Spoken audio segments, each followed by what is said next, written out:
For a long time, the world was a very different place for people who were not straight. Society forced LGBTQIA plus individuals to live in the shadows, hidden from view. To be open about who you loved or who you were could mean losing your job, your home, or even your family. It was a time of immense fear and isolation, where living authentically was a dangerous act. People met in secret, in quiet bars or private homes, creating small, hidden communities just to feel a sense of belonging. These were not just social gatherings. They were lifelines in a world that often pretended they did not exist at all. A quiet defiance against an overwhelming pressure to conform. Despite the immense risks, brave individuals began to organize.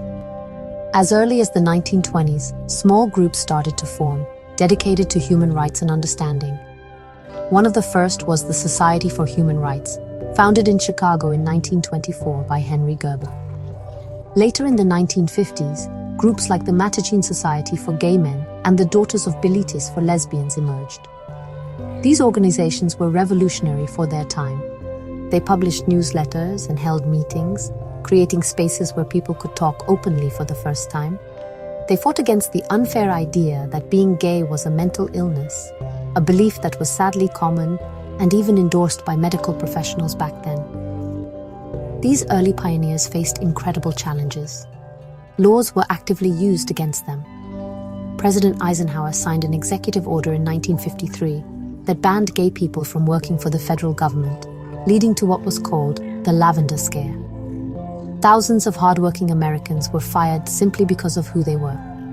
Police raids on gay-friendly establishments were common and brutal, meant to intimidate and scatter these fragile communities. Every small step forward felt like a battle against a giant force.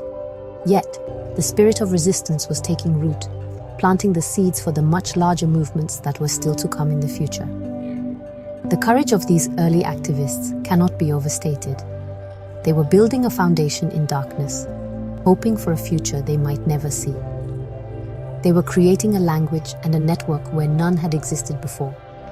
In 1962, Illinois became the first state to decriminalize homosexuality, a small but significant crack in the wall of oppression.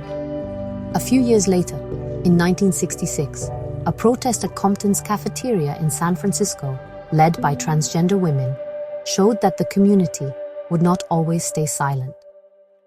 These were the first tremors of an earthquake that would soon shake the foundations of society and demand a new level of visibility and respect. The turning point for the LGBTQIA+ rights movement arrived in the summer of 1969. It happened at a small, unassuming bar in New York City called the Stonewall Inn. Police raids on gay bars were nothing new, but on this particular night, the patrons decided to fight back. Led by brave figures including transgender women of color, the community resisted arrest, and the situation exploded into several nights of riots. The Stonewall Uprising was not the first protest, but it was the one that lit the fuse. It sent a powerful message across the country and the world. The LGBTQIA+ community would no longer accept injustice in silence. They were ready to demand their rights loudly and publicly. From the ashes of the Stonewall riots, a new era of activism was born. The following year, on June 28, 1970, activists organized the Christopher Street Liberation Day March to commemorate the anniversary of the uprising. This event is now remembered as the very first Pride Parade. Thousands of people marched through the streets of New York, and similar marches took place in other cities like Los Angeles and Chicago. It was a radical act of visibility. People who had been forced to hide were now marching proudly in broad daylight, holding signs and chanting for liberation.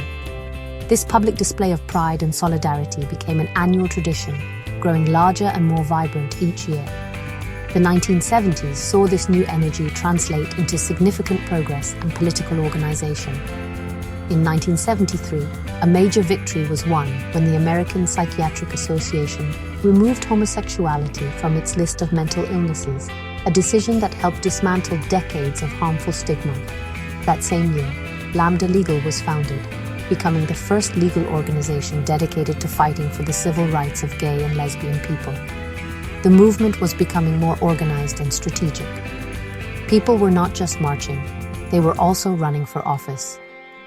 In 1974, Kathy Kozachenko became the first openly LGBTQ+ person elected to public office in the United States, serving on the Ann Arbor City Council. This decade of newfound visibility was symbolized by a powerful new icon, the rainbow flag. Created in 1978 by artist and activist Gilbert Baker, the flag was a beacon of hope and diversity. Each color represented a different aspect of the community, from life and healing to spirit and sunlight. It was first flown at the San Francisco Gay Freedom Day Parade. Tragically, that same year, Harvey Milk, one of the first openly gay elected officials in California, was assassinated.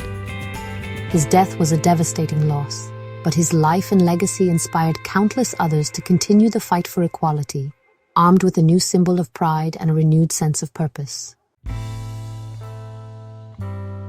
As the movement grew, its reflection in popular culture began to change too. For decades, LGBTQIA+ characters in movies and television, if they appeared at all, were often stereotypes or tragic figures. But that started to shift as brave individuals in the spotlight chose to share their own truths. A groundbreaking moment came in 1997 when comedian Ellen DeGeneres came out as a lesbian, both in her personal life and through her character on her popular sitcom, Ellen. It was a huge risk for her career, but it had an enormous impact. Suddenly, a beloved celebrity was showing millions of viewers that a gay person was someone they already knew and liked, helping to normalize the conversation in households across America. This growing visibility in media helped humanize the community and build bridges of understanding. As more actors, musicians, and public figures came out, they showed young people who were struggling with their identity that they were not alone. This representation mattered immensely. It challenged old prejudices and replaced fear with familiarity. The media began to tell more diverse and authentic LGBTQIA+ stories, moving beyond harmful cliches. This cultural shift worked hand in hand with political activism. It helped change hearts and minds, creating a more supportive environment for the legal battles that were being fought in courtrooms and state houses. The fight for rights needed more than just laws, it needed social acceptance. The journey for legal equality was long and filled with both heartbreaking setbacks and monumental victories. The AIDS crisis in the 1980s brought immense pain and loss, but it also galvanized the community into fierce activism, with groups like ACT UP demanding action. In 1996, the Defense of Marriage Act, or DOMA, federally defined marriage as only between a man and a woman, a major blow to equality. Yet the tide was slowly turning. In 2003, the Supreme Court case, Lawrence versus Texas, struck down laws that criminalize same-sex relationships nationwide. This was a landmark decision that affirmed the right to privacy and dignity for all citizens. The ultimate legal victory for marriage equality came in 2015. In the case of Obergefell versus Hodges, the Supreme Court ruled that same-sex marriage was legal in all 50 states. The decision was a culmination of decades of struggle, from the secret meetings of the 1950s to the parades and protests that followed. It was a powerful declaration that love is love, and that all families deserve recognition and protection under the law. The White House was lit up in rainbow colors to celebrate the historic moment, a powerful symbol of how far the nation had come from the days of the Lavender Scare and police raids. Today, as we stand on July 16, 2025, the landscape for LGBTQIA+ people has been transformed in ways that were once unimaginable. The progress is undeniable. A major milestone was the 2020 Supreme Court ruling in Bostock versus Clayton County, which confirmed that federal law protects LGBTQ+ employees from workplace discrimination. This provided crucial protections for people's livelihoods. We have also seen incredible strides in political representation. People like Pete Buttigieg, the first openly gay cabinet member, and Sarah McBride, the first openly transgender person elected to Congress, are serving at the highest levels of government. Their presence ensures that the community's voice is heard where important decisions are being made. This increased acceptance is visible in everyday life. More companies celebrate Pride Month. Schools are creating safer spaces with clubs and inclusive policies, and families are more openly supportive of their LGBTQIA+ children. the conversation has expanded significantly to include a greater understanding of gender identity, with transgender and non-binary individuals sharing their stories and gaining visibility. Dr. Rachel Levine becoming the first openly transgender federal official confirmed by the Senate was a historic moment, signaling a growing respect for transgender leadership. These changes show a profound shift in society's understanding of diversity, moving from mere tolerance toward genuine celebration and inclusion. However, the journey is far from over. Progress has not been a straight line, and with every step forward, there have been attempts to push back. We have seen recent challenges, including new laws targeting transgender youth, debates over rights in schools, and renewed efforts to roll back protections. These developments are a stark reminder that the fight for equality must continue. The work of activists is just as crucial now as it was during the Stonewall era. The community and its allies must remain vigilant, continuing to advocate for comprehensive federal protections that leave no one behind and ensure that hard-won rights cannot be easily erased.